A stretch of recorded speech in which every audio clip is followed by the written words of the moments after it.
Academy cartoons.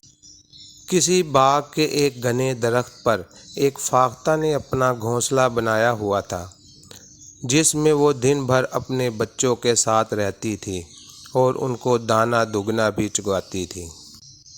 وہ بہت خوش تھی کیونکہ اب ان کے بچوں کے پر بھی نکلنے لگے تھے۔ فاختہ کے بچے کیا دیکھتے ہیں، باغ میں کچھ لوگ آئے ہوئے ہیں اور پھل توڑنے کی باتیں کر رہے ہیں۔ وہ بہت زیادہ گھبرا گئے۔ فاختہ جیسے ہی وہاں پہنچی، اس کے بچوں نے پریشانی کے عالم میں یہ بتایا، ماں، ایسا لگ رہا ہے کہ ہمارا گھونسلہ برباد ہونے والا ہے۔ آج اس باغ کا مالک اپنے بیٹوں کے ساتھ آیا تھا اور انہیں کہہ رہا تھا، اب پھل توڑنے کا وقت آ گیا ہے اور کل میں اپنے دوستوں کے ساتھ آؤں گا اور سارے پھل توڑ لیں گے۔ یہ سن کر فاختہ نے بچوں کو یقین دلاتے ہوئے کہا، فکر مت کرو، وہ کل اپنے دوستوں کے ساتھ نہ یہاں آئے گا اور نہ ہی پھل توڑے گا۔ اور پھر واقعی ہی ایسا ہوا۔ باغ کا مالک نہ خود آیا اور نہ اس کا دوست وہاں پہنچا۔ فاختہ کے بچے ڈرے ہوئے باغ کے رستے کی طرف دیکھتے رہے۔ فاختہ اور فاختہ کے بچے معمول کے مطابق زندگی گزارنے لگے۔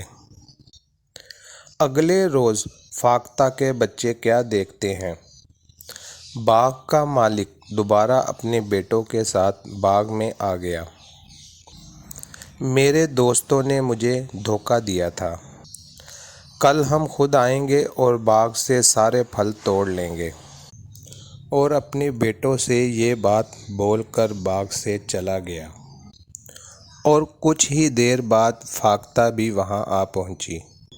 فاختہ کے بچے بولے، ماں، آج باغ کا مالک پھر آیا تھا، کل میں باغ کے پھل خود توڑنے کے لیے آؤں گا۔ فاختہ یہ بات سن کر پریشان ہو گئی۔ بچوں نے پوچھا کہ ماں، اب آپ کیوں پریشان ہو رہی ہو؟ آپ کو تو یقین تھا کہ باغ کا مالک نہیں آئے گا۔ فاختہ بولی، پہلے مالک دوسروں پر بھروسہ کرتا تھا، لیکن اب وہ خود پھل توڑنے آئے گا۔ اب فاختہ اپنے بچوں کے ساتھ نئے باغ کی تلاش میں نکل گئی۔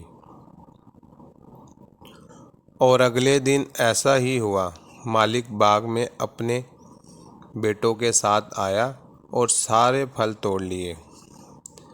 اس طرح دوستو، ہمیں اپنا کام خود کرنا چاہیے، دوسروں پر بھروسہ نہیں کرنا چاہیے۔